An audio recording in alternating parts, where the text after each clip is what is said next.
The sound of Adunni's body hitting the marble floor echoed through their luxury apartment in Victoria Island, Lagos, like thunder on a quiet night. Blood trickled from her split lip as she looked up at her husband of 12 years, Chike Okafor, standing over her with his fist still clenched, his expensive Armani shirt wrinkled from the violence. "Please, Chike," she whispered, her voice barely audible above the sound of Afrobeats music drifting from their neighbor's balcony. "The children, they're sleeping.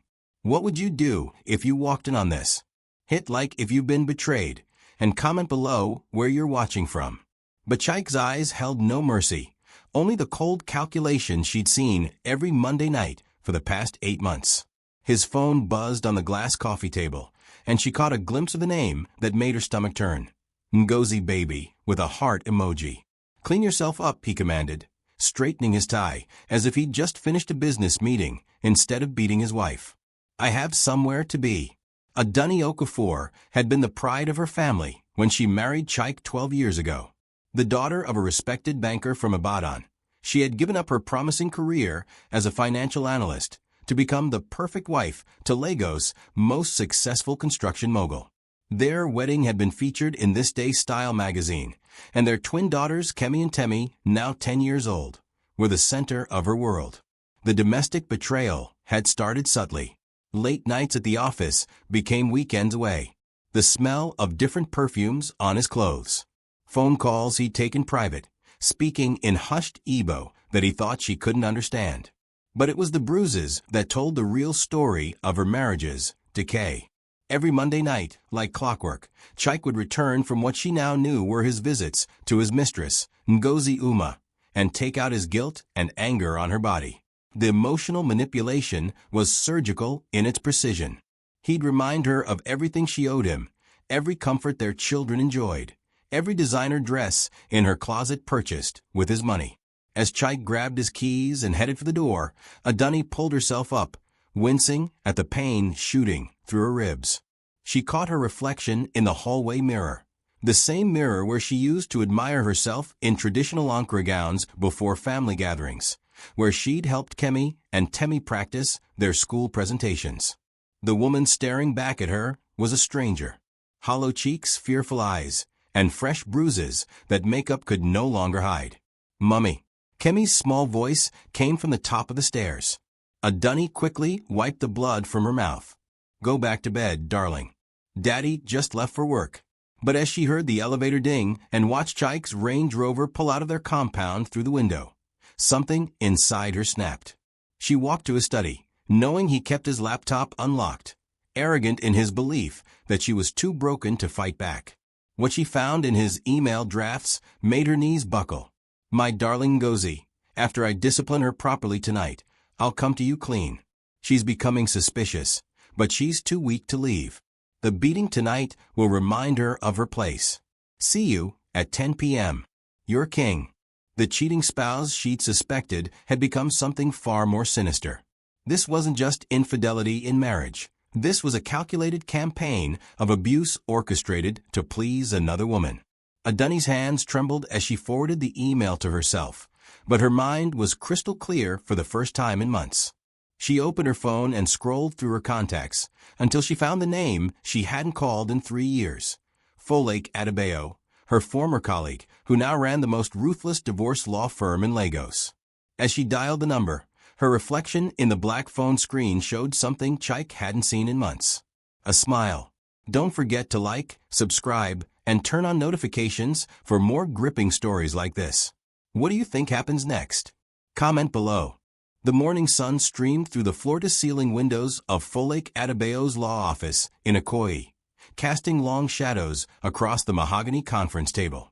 Adunni sat across from her former colleague, dark sunglasses hiding the fresh bruises around her eyes, clutching a manila envelope that contained 12 years of carefully documented evidence. "I should have called you sooner," Adunni whispered, her voice still hoarse from last night's screaming. Folake leaned forward, her natural hair pulled back in an elegant bun, her expression professional but warm.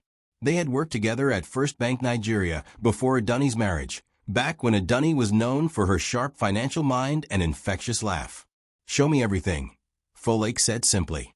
Adunni's hands shook as she spread the contents across the table.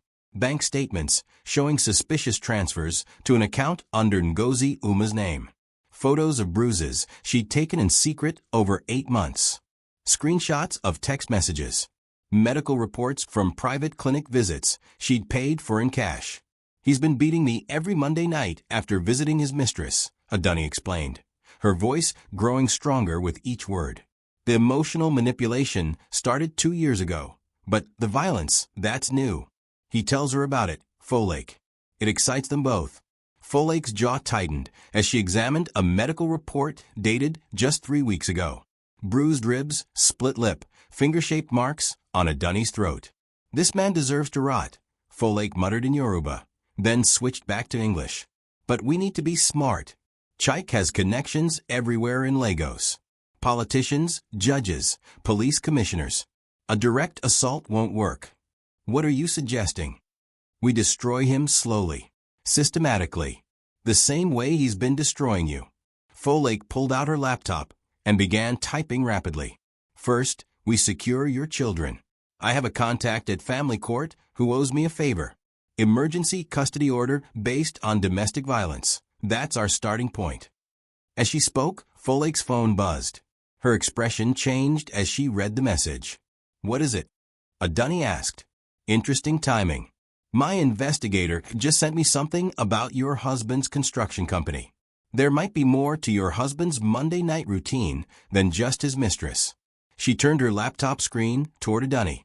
Bank records showed massive transfers from Okafor Construction to offshore accounts every Tuesday morning, exactly 12 hours after Chike's violence against his wife. "He's using you as his stress relief before making illegal financial moves," Folake explained. "The beating puts him in a specific mindset. Powerful, dominant. It's psychological preparation for his crimes." Adunni stared at the screen, pieces of a horrific puzzle clicking into place. "You mean you've been his ritual, his way of psyching himself up for money laundering, tax evasion, and possibly worse." The office fell silent except for the humming of Lagos traffic 12 floors below. Adunni thought about her daughters, probably getting ready for school right now, unaware that their father was not just an abusive husband, but a criminal who used violence against their mother as fuel for his illegal empire. "There's something else," Folake continued, hesitation creeping into her voice. "The woman Ngozi Uma. She's not just his mistress." "What do you mean?" "She's his business partner, co-owner of 3 shell companies that handle his dirty money. This isn't just infidelity, Adunni. This is a conspiracy. They've been planning this together. Your suffering funds their criminal enterprise." Adunni removed her sunglasses, revealing eyes that burned with a fury 12 years in the making. The co-parenting conflict that lay ahead, the public disgrace she would endure, the financial warfare about to begin, none of it mattered anymore. "I want them destroyed," she said quietly. "Both of them. Everything they built on my pain." Folake smiled, and it was not a kind expression. "Good. Because I just received confirmation that the Economic and Financial Crimes Commission has been watching Okafor Construction for months. They just needed one piece of evidence to move forward with arrests." She held up Adunni's envelope of evidence. "Guess what we're about to give them?" As if on cue, both women's phones buzzed simultaneously. A WhatsApp message in a group chat Adunni didn't recognize, but one that made her blood run cold. The message was from Chike. "Emergency. Someone's been asking questions about the Monday routine. We need to accelerate the timeline." But it wasn't sent to Adunni. It was sent to a group called Family Cleanup that included Ngozi and 2 other names Adunni had never seen before.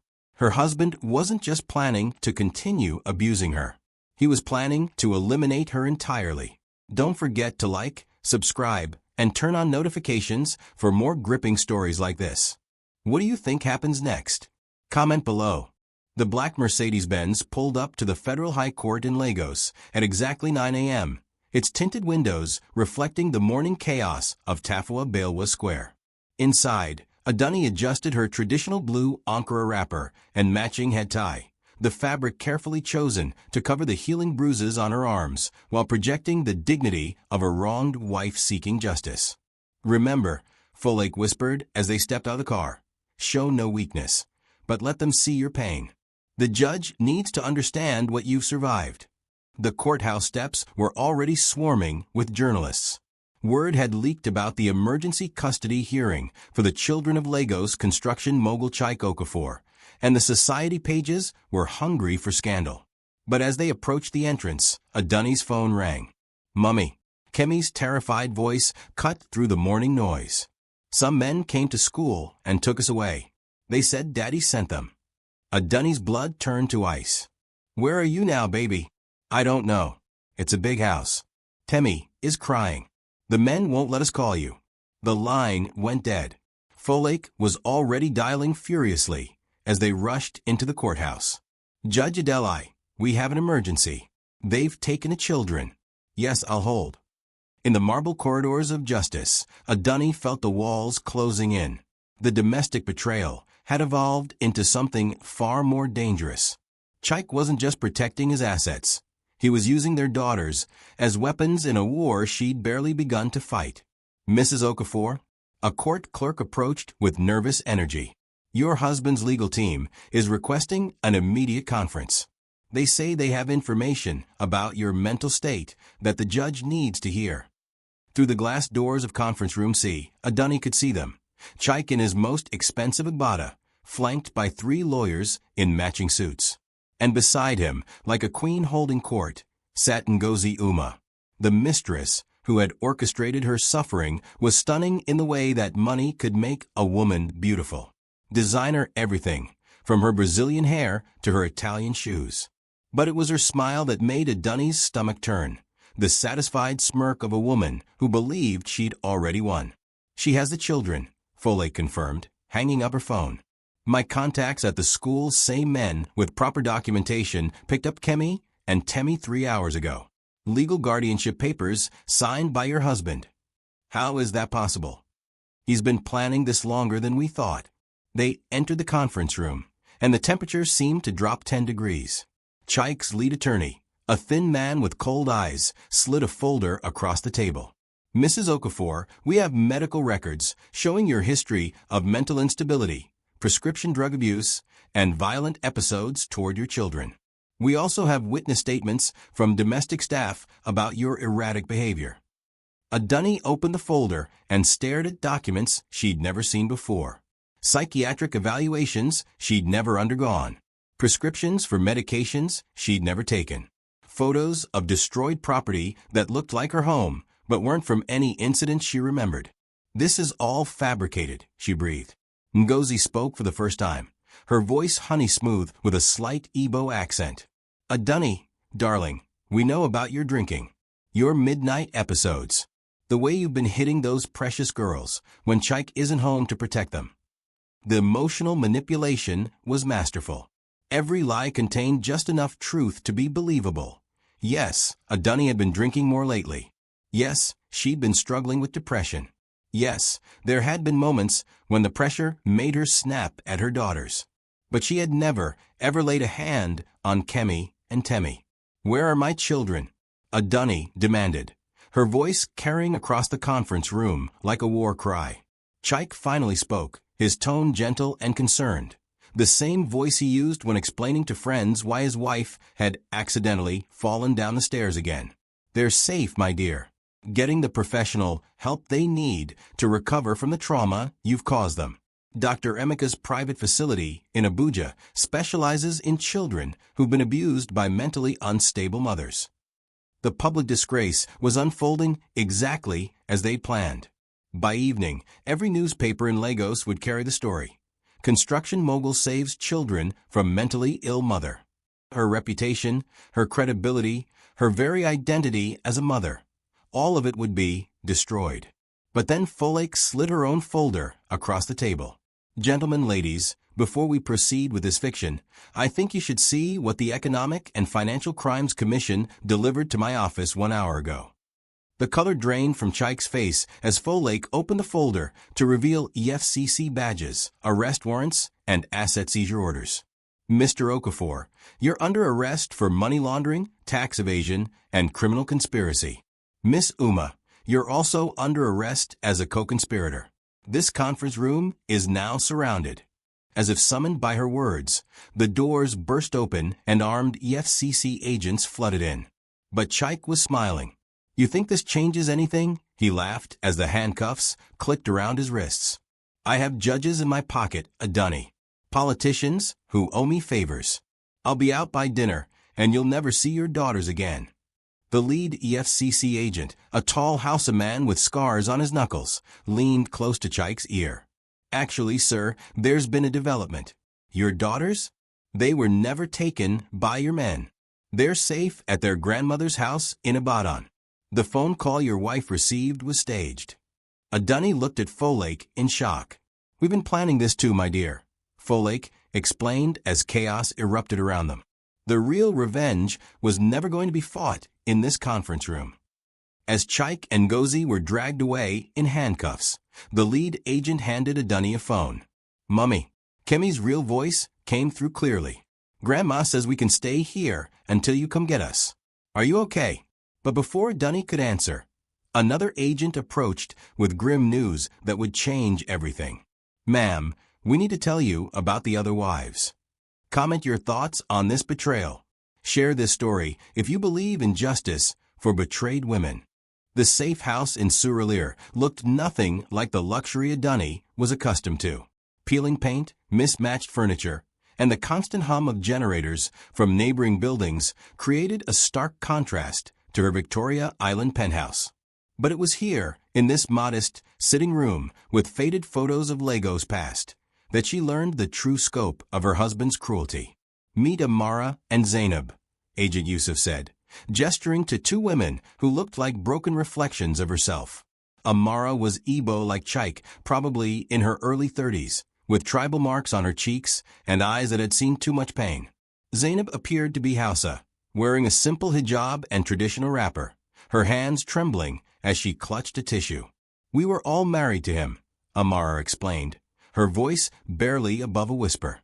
"Not legally, but he convinced us we were his wives.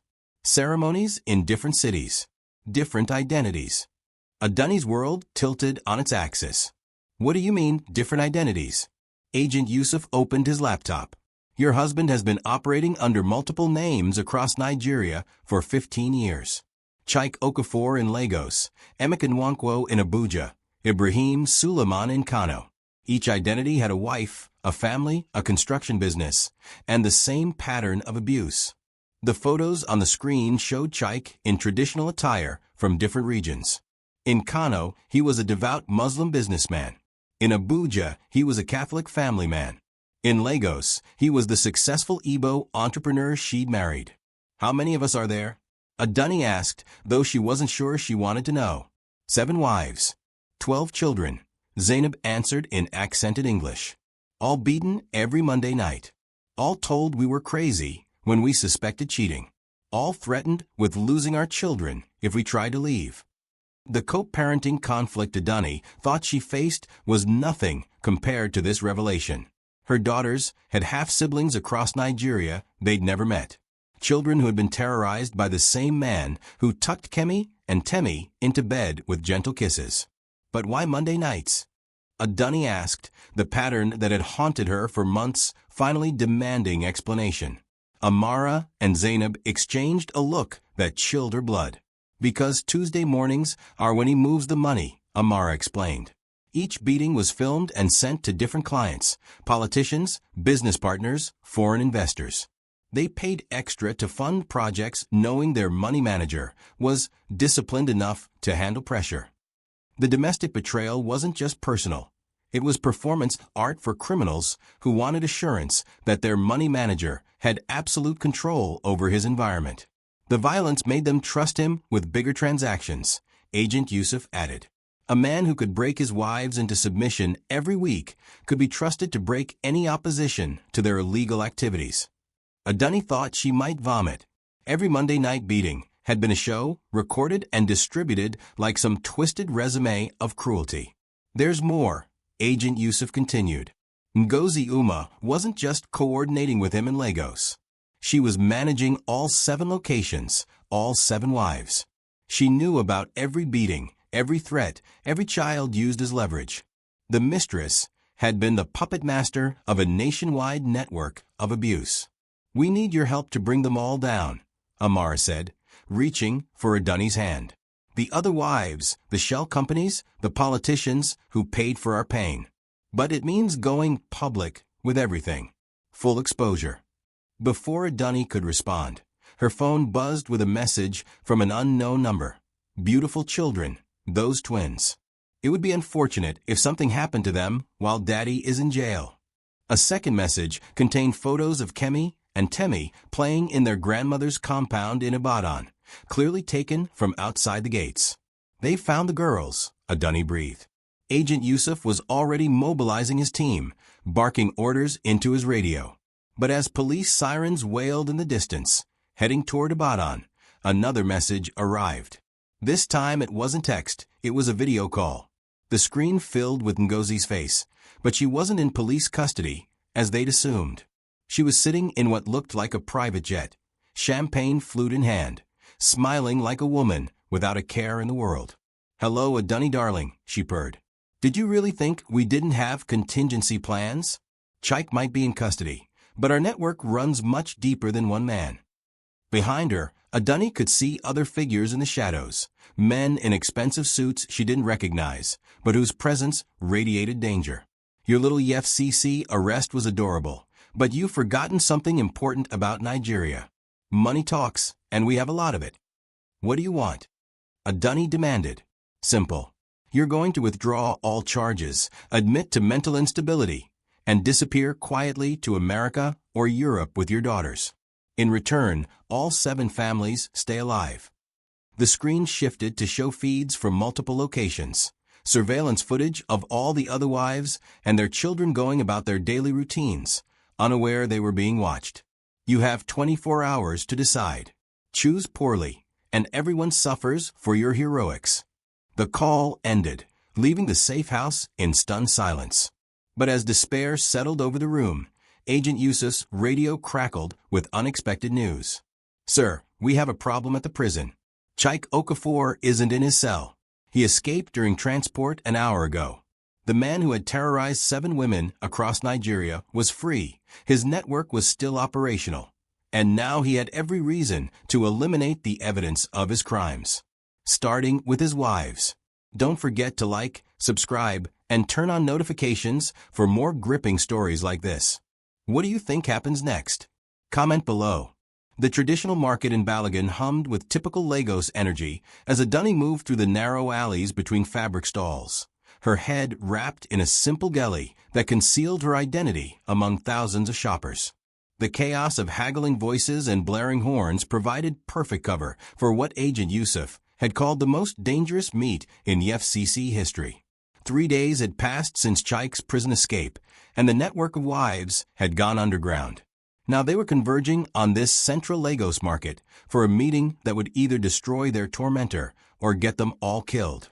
"Adunni over here," Amara's voice called softly from behind a display of bright Ankara fabrics. She looked different, harder, more focused. 3 days of running for her life had burned away the last traces of the broken woman from the safe house. They found Zainab and 4 other women clustered around a table behind Mrs. Kofa fabric shop, the elderly trader standing guard while conducting normal business with customers. This was the full collection of Chike's wives, and seeing them together was like looking into a hall of shattered mirrors. Each woman carried the same invisible scars. The way they flinched at sudden noises, the careful positioning that kept their backs to walls, the nervous energy that came from months or years of systematic terror. "The children are secured," Agent Yusuf reported as he joined them, dressed in casual clothes that made him blend into the market crowd. "All locations now have protection, but we can't maintain this forever. Chike's political connections are working to shut down our investigation." Folake spread documents across the rough wooden table. "We have 24 hours before the corruption charges get buried by federal intervention." The emotional manipulation has gone all the way to the top, senators, ministers, even international business partners who benefit from Chike's money laundering network. "So we expose it all," said Obioma, wife number 3 from Port Harcourt, her voice thick with Rivers' state accent. Public disgrace for everyone involved. With what evidence? Asked Khadija, the youngest wife from Kaduna.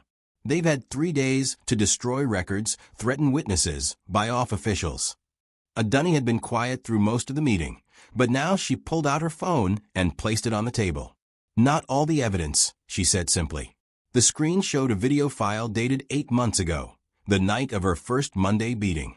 She'd hidden a tiny camera in their bedroom after finding suspicious charges on Chaik's credit card, originally hoping to catch him cheating. Instead, she'd caught something much worse. I have recordings of 32 Monday night sessions, she explained as the other women stared. Everything. The violence, the phone calls to business partners afterward, the money transfers while I was still bleeding on the floor. But more importantly, the videos captured audio of Chaik's phone conversations immediately after each beating. Conversations with politicians authorizing illegal contracts, with foreign investors discussing arms deals, with Ngozi coordinating similar abuse of the other wives. This evidence could bring down half the federal government, Agent Yusuf breathed. Which is exactly why we won't live to see it used, Amara pointed out grimly. Unless, Folake said, a dangerous smile spreading across her face, we don't wait for the legal system. She turned her laptop screen toward the group. On it was a live stream setup and a social media account with millions of followers. Social media trial. We go live simultaneously across every platform in Nigeria. Instagram, Twitter, TikTok, Facebook, YouTube. A full evidence dump during prime time viewing when the entire country is online. They'll kill us before we finish uploading, Zainab protested. Not if we do it from 7 different locations simultaneously, Foley countered. Each wife tells her story live while the evidence streams in real time. By the time they locate one of us, it's already too late.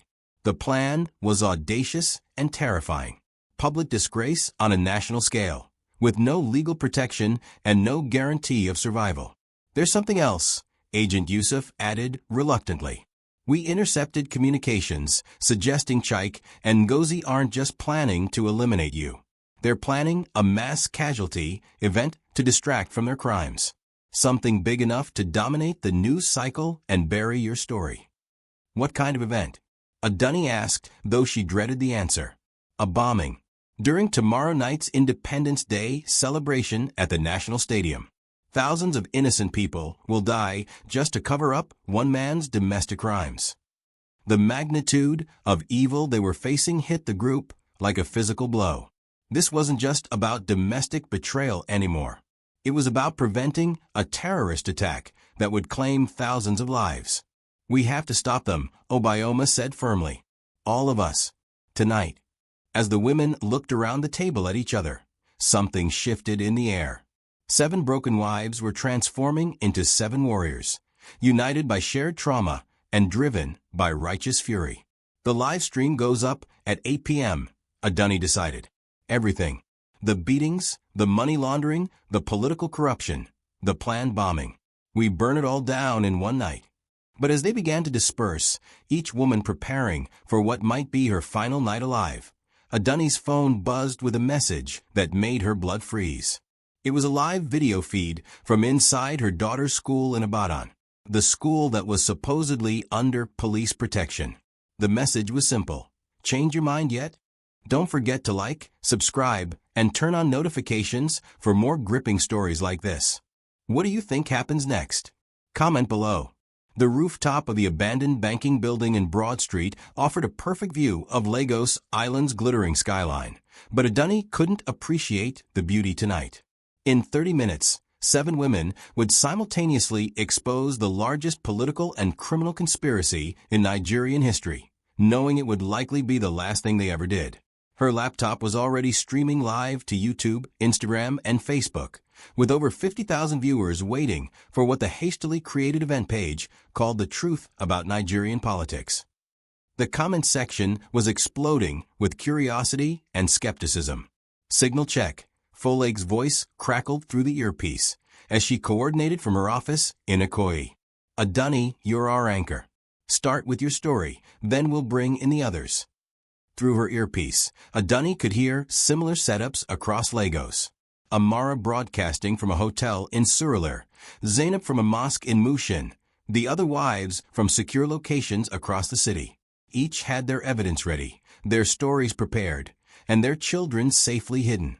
But as the viewer count climbed past 100,000, Adunni's phone buzzed with another message from Chaik. "Last chance, my dear wife. Look at your screen." The attachment was another live feed, this time from inside the National Stadium, where Independence Day preparations were underway. Thousands of people setting up decorations, testing sound systems, arranging seating for tomorrow's celebration. Then the camera panned to show several men in security uniforms placing what looked like maintenance equipment under the main stage. Except Adunni recognized one of the security guards as Emeka, Chaik's personal driver and enforcer. "They're already planting the bombs," she whispered into her microphone. Agent Yusuf's voice came through clearly. "We've dispatched units to the stadium, but if you're wrong about the timing, thousands of people will die tomorrow." The weight of those lives pressed down on her as the viewer count hit 200,000 and climbing. Comments were flying past too fast to read, but she caught glimpses. "Is this real? Who is this woman?" Someone call the police. "I'm going live now," Adunni announced. She looked directly into the camera, and for the first time in months, felt truly powerful. "Good evening, Nigeria. My name is Adunni Okafor, and I'm the wife of construction mogul Chaik Okafor. For the past 8 months, my husband has beaten me every Monday night to excite his business partners and prove his dominance to criminal organizations across West Africa." The comments section exploded. The viewer count jumped to 500,000 in seconds. "But that's not the worst of it," she continued, her voice growing stronger. "My husband has 7 wives across Nigeria, 12 children, and has been using our systematic abuse to fund terrorism, money laundering, and political corruption at the highest levels of government." She clicked to display the first video, Monday night number 1, 8 months ago. The violence was shocking even with faces blurred, but it was the audio that made viewers understand the full scope of the conspiracy. Chaik's voice after the beating, speaking to someone in government. "Yes, Senator, the discipline is maintained. Your construction contracts will proceed as planned. The foreign investors are satisfied with our management style." As evidence streamed across Nigerian social media, similar feeds began appearing from the other wives. Each story was unique in its horror, but identical in its pattern. Systematic abuse performed for the entertainment and confidence of criminal networks. The viewer count hit 1 million. Major news outlets began picking up the stream. International media started calling for comments. The hashtag Chaik Okafor Truth was trending across Africa. But then Agent Yusuf's panicked voice cut through the success. "Adunni, we have a problem. Chaik isn't at the stadium. He's coming for you." Through the rooftop access door, she could hear footsteps climbing the stairs. "Keep streaming," she whispered to her laptop camera. "Whatever happens next, Nigeria needs to see." The door burst open, and Chaik stepped onto the rooftop with 2 armed men. But he wasn't the disheveled fugitive she'd expected. He was perfectly dressed in traditional abada, looking like he'd just come from a political rally. "Hello, darling," he said calmly, as if they were meeting for dinner rather than facing off during the live exposure of his crimes. "Still as dramatic as ever, I see." The viewer count was now at 2 million and climbing.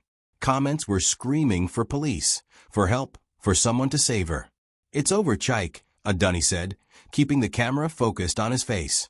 "Nigeria knows who you are now." He laughed, and the sound chilled her blood. "You think this changes anything? I own judges, senators, police commissioners.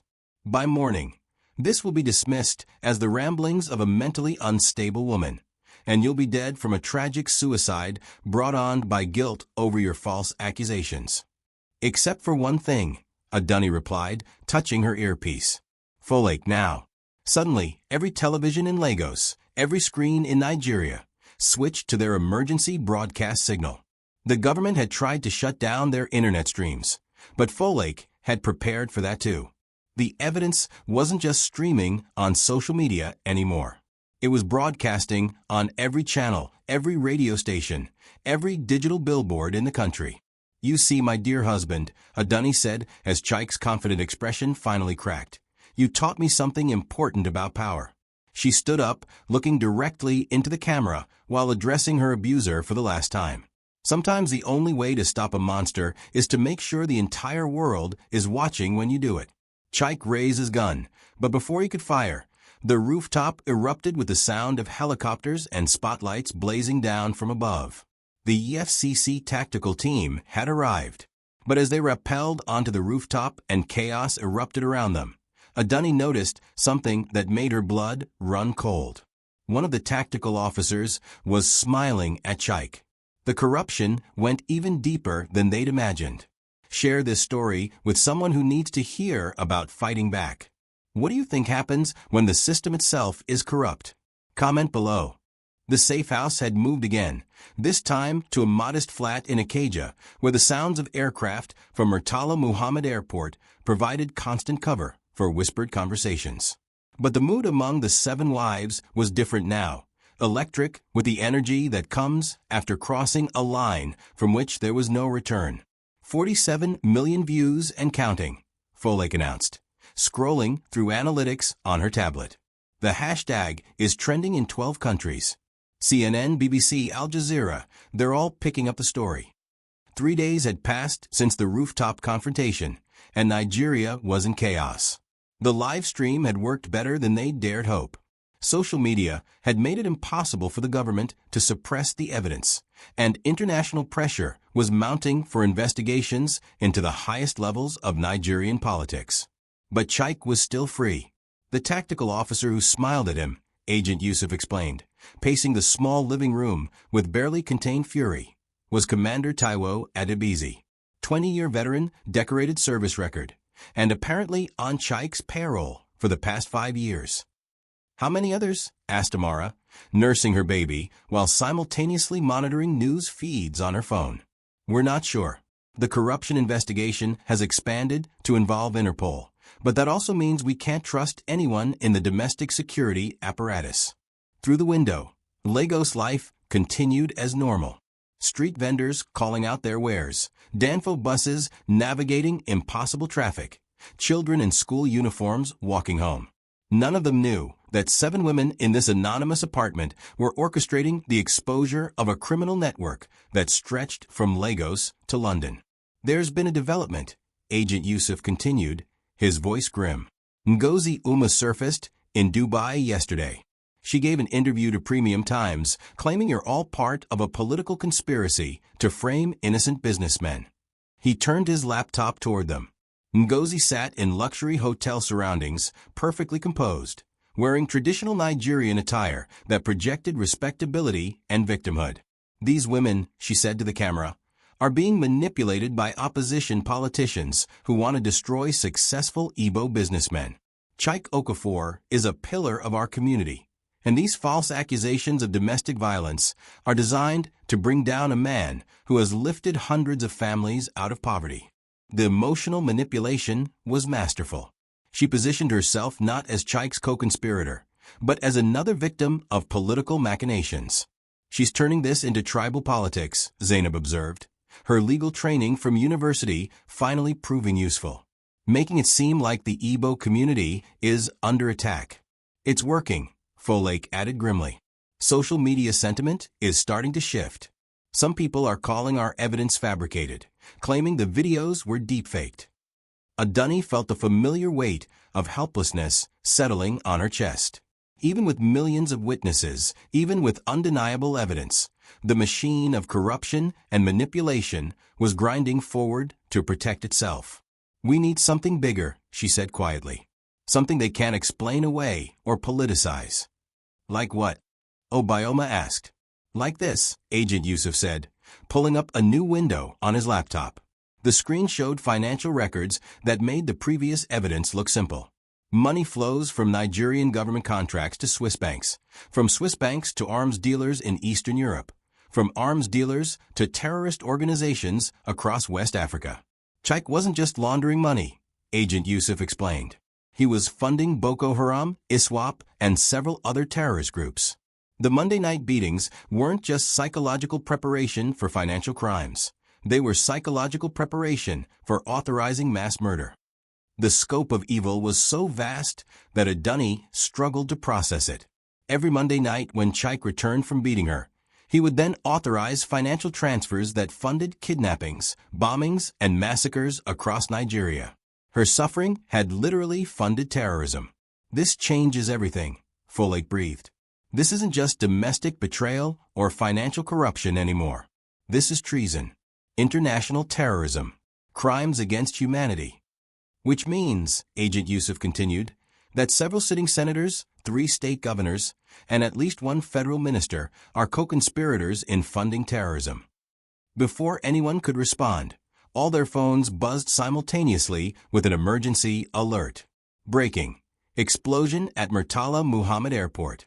Multiple casualties reported. Terrorist attack suspected. Through their window, they could see smoke rising in the distance and hear the wail of emergency sirens. "Oh God," Amara whispered. They did it anyway. But Agent Yusuf was already on his radio, and what he heard made his face go white. "It wasn't them," he said slowly. "The airport bombing was carried out by a rival faction trying to eliminate Chike's network. This is a terrorist war, and we're caught in the middle." As if summoned by his words, Adunni's phone rang. The caller ID showed a number she recognized, Chike's personal line. "Answer it," Agent Yusuf instructed. "We're tracing the call." Chike's voice came through crystal clear, calm and conversational despite the chaos erupting around Lagos. "My dear wife," he said, "I hope you're watching the news. Beautiful work, don't you think? But that was just the opening act. What do you want, Chike?" "Simple. You're going to release a video statement recanting everything you've said. You'll admit to fabricating evidence, apologize to the Nigerian people for your lies, and disappear quietly with our daughters to a country where extradition is complicated. And if I refuse, then every airport, every bus station, every major gathering place in Lagos will experience what happened at Murtala Muhammad tonight, starting with your daughter's school in Ibadan." The call ended, but Agent Yusuf was smiling grimly. "We got him," he announced. "The trace worked. He's broadcasting from the presidential villa in Abuja." The implications hit them like a physical blow. Chike wasn't just connected to politicians, he was being protected at the highest level of government. But as despair threatened to overwhelm them, Folake's phone rang with international news that would change everything. "This is BBC World Service," the voice said in crisp British accent. "We'd like to schedule live interviews with all 7 wives for tomorrow morning's global broadcast. The UN Security Council is calling an emergency session about terrorism financing in Nigeria, and your testimony is needed as evidence." The domestic betrayal that had started in a Lagos apartment was about to become an international incident that could topple governments. Don't forget to like, subscribe, and turn on notifications for more gripping stories like this. What do you think happens next? Comment below. The International Criminal Court building in The Hague looked nothing like the chaotic streets of Lagos, its sterile corridors and hushed efficiency a world away from the violence that had driven 7 women to seek justice on an international stage. Adunni adjusted her traditional blue and gold Ankara dress, the same one she'd worn to her wedding 12 years ago, now repurposed as armor in a battle for justice that had consumed 2 continents. "The Security Council session starts in 1 hour, Folake whispered as they walked through hallways filled with interpreters, legal assistants, and journalists from around the world. 12 countries are calling for sanctions against Nigeria unless Chike and his network are extradited. 2 weeks had passed since the airport bombing in Lagos, and the international response had been swift and devastating. When the full scope of Chike's terrorism financing became public, Nigeria found itself isolated diplomatically and economically. The European Union had frozen all aid packages. The United States had suspended military cooperation. Even China had quietly withdrawn from several infrastructure contracts. Mrs. Okafor, a young woman in a crisp suit, approached. "I'm Sarah Martinez from the prosecutor's office. We're ready for your testimony." The chamber was intimidating in its formality, but as Adunni took her place at the witness table, she felt the presence of the other wives behind her. All 7 had made the journey to testify, their children safely secured in protective custody across 3 countries. Please state your name for the record. The chief prosecutor began.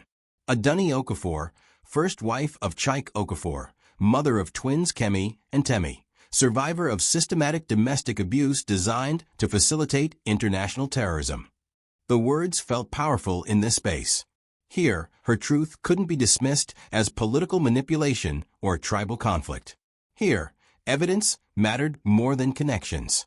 Mrs. Okafor, can you describe the pattern of abuse you suffered at your husband's hands? For the next hour, Adunni walked the international court through 8 months of Monday night beatings, the psychological preparation they provided for financial crimes, and the gradual revelation that her suffering was funding terrorism across West Africa. But it was when the prosecutor played audio recordings from Chike's post-beating phone calls that the true scope of the conspiracy became clear to the global audience. Yes, the discipline session was successful tonight. Chike's voice echoed through the chamber. Transfer $50 million to the Maiduguri account for the school operation. The foreign investors are confident in our management capabilities.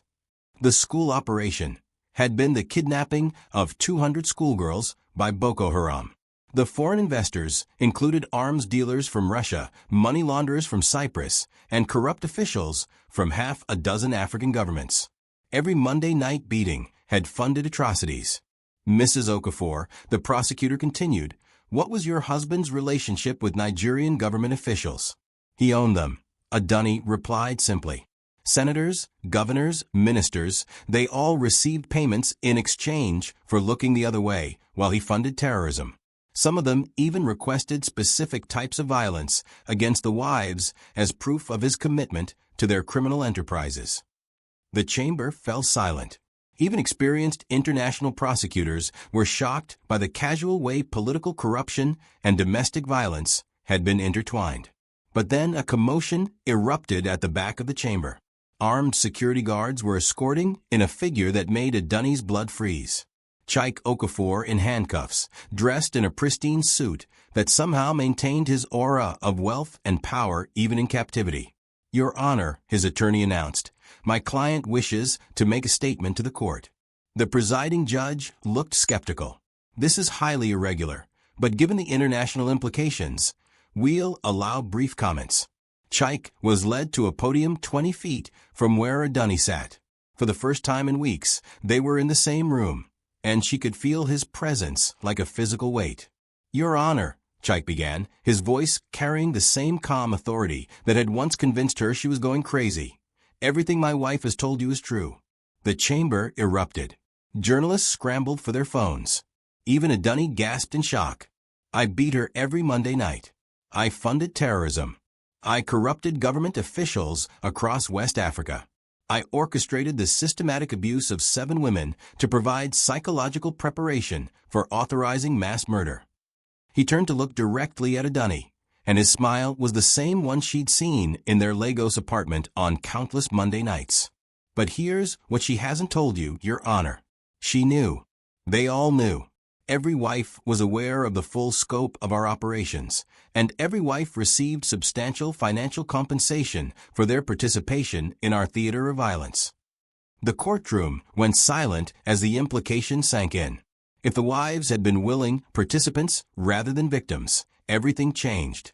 The terrorism charges would stand, but the narrative of domestic abuse would collapse into willing conspiracy.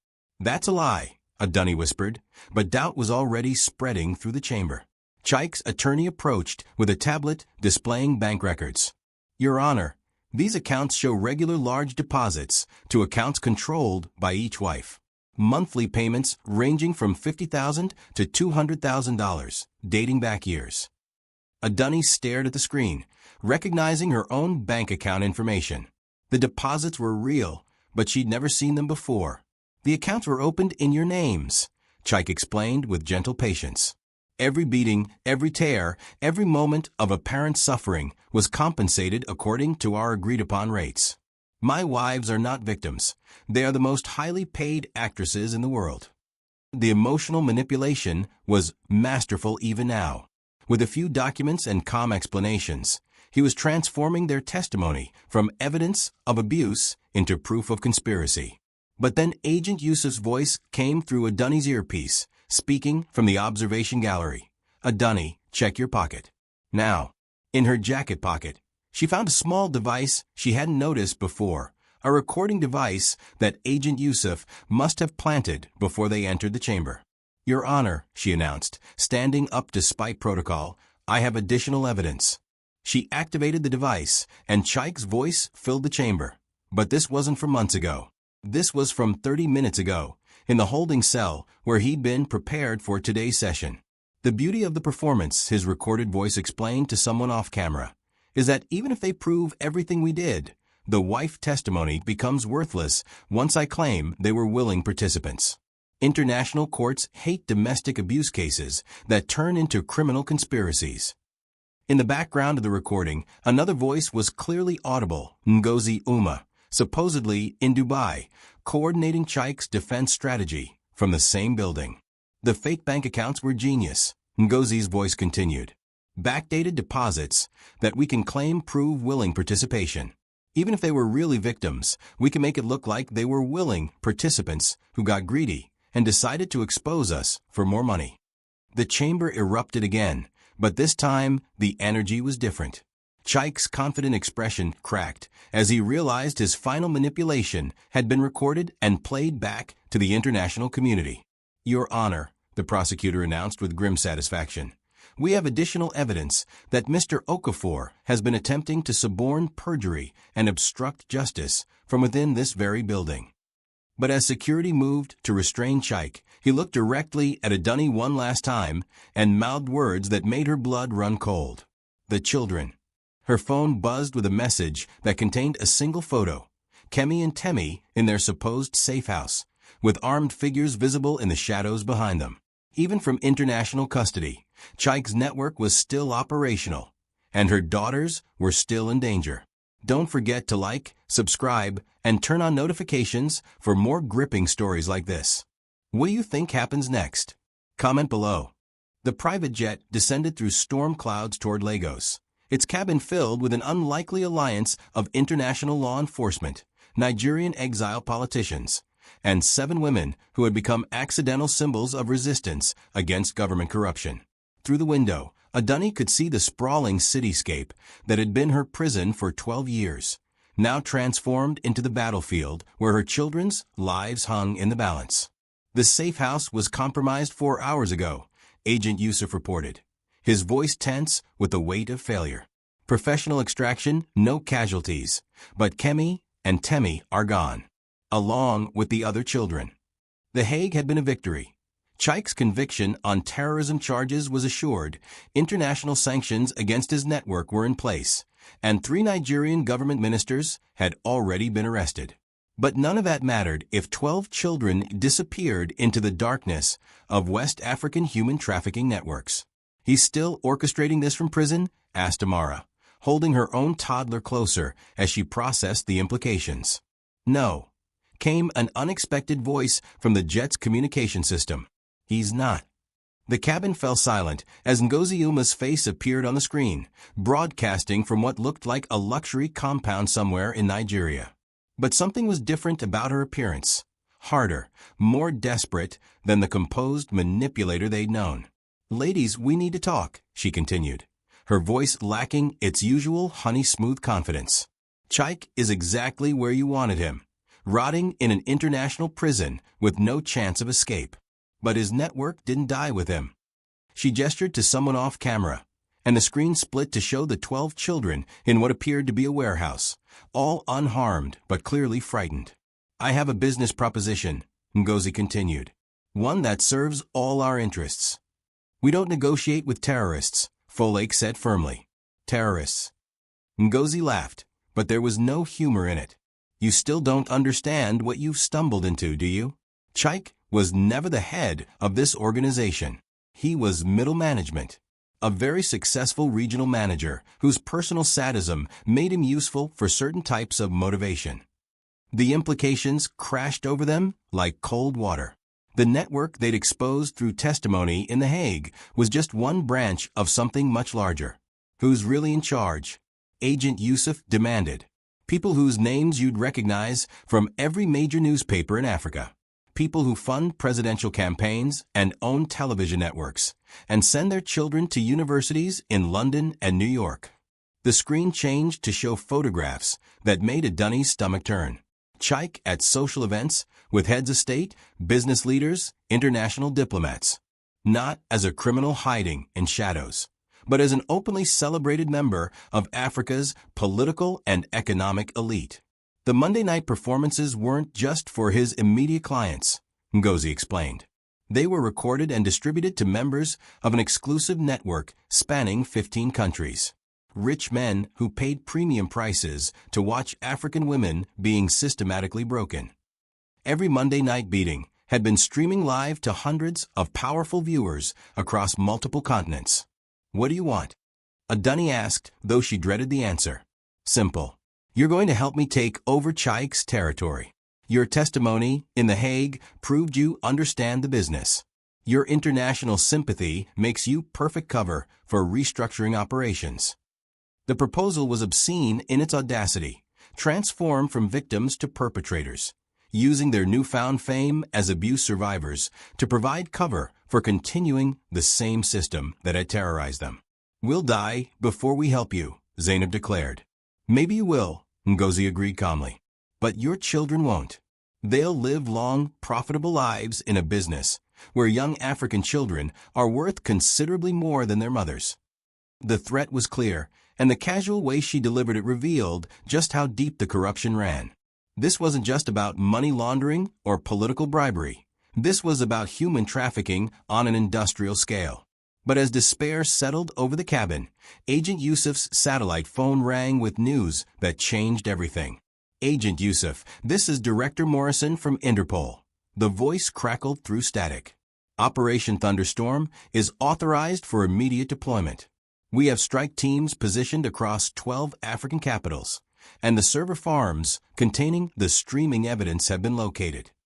Through the jet's windows, they could see Nigerian military aircraft rising to meet them, not as threats, but as escorts. The new government is cooperating, Agent Yusuf explained with grim satisfaction. When your testimony brought down half the previous administration, reformist politicians saw an opportunity to clean house. But Ngozi's image on the screen was still smiling. You think changing governments matters? This network has survived colonial administrators, military dictators, and democratic reformers. We adapt, evolve, and continue. Except for one thing you didn't account for, Adunni said, standing up despite the jet's turbulence. What's that, darling? We're not victims anymore. We're hunters. She turned to Agent Yusuf. The warehouse where you're holding our children. I know where it is. How could you possibly? Because Chike took me there once. 2 years ago, when I was still broken enough to believe his lies about business investments. He called it his legacy project, a shipping facility in Apapa that he claimed would revolutionize Nigerian exports. The pieces were falling into place. The warehouse wasn't just where they were holding the children. It was the operational center for West Africa's largest human trafficking network. It's not just about rescuing our children, Amara realized. It's about destroying the entire system. Through the communication system, they could hear Ngozi screaming orders to subordinates as she realized her security had been compromised. But it was too late. Ladies, Agent Yusuf announced as Lagos grew larger outside their windows. Welcome to the final phase of your revenge. The jet touched down at Murtala Muhammad Airport just as explosions lit up the horizon toward Apapa. Operation Thunderstorm had begun, and with it, the systematic destruction of a criminal network that had terrorized women and children across 2 continents. But as they disembarked into the chaos of a city at war with its own corruption, Adunni's phone buzzed with one final message from an unknown number. The warehouse was just the beginning. Your daughters are now our insurance policy for a much bigger game. The fight for her children, and for the future of millions of other potential victims, was just beginning. Don't forget to like, subscribe, and turn on notifications for more gripping stories like this. What do you think happens next? Comment below. 6 months later, Adunni stood on the balcony of her new apartment in Maryland, USA, watching Kemi and Temi play in the courtyard below with children from a dozen different countries. The International Witness Protection Program had relocated all 7 wives and their children to this secure community outside Washington, D.C., where survivors of international crimes could rebuild their lives under new identities. But some things couldn't be left behind. "Mummy, look." Temi called up from the playground, holding a trophy she'd won at her new school's science fair. First place in engineering.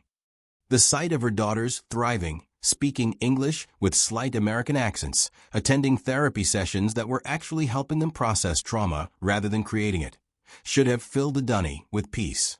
Instead, she felt the familiar weight of unfinished business. Her secure phone buzzed with a message from Folake, who was now working with the International Criminal Court as a special prosecutor. Final numbers from Operation Thunderstorm: 847 children rescued across 15 countries. 23 government officials convicted. $2.3 billion in criminal assets seized. But we have a problem. The balcony door opened, and Agent Yusuf joined her, carrying coffee and wearing civilian clothes that couldn't quite hide his continued involvement in international law enforcement. "Ngozi?" Adunni asked without turning around. "Escaped during the warehouse raid, along with enough financial resources to rebuild elsewhere. Intelligence suggests she's already establishing operations in East Africa, using the same network structure, but with better security." The victory they'd won in Lagos felt hollow, knowing that the woman who had orchestrated their suffering was free to victimize other families. Worse, she was using lessons learned from their resistance to make her new operations more secure against exposure.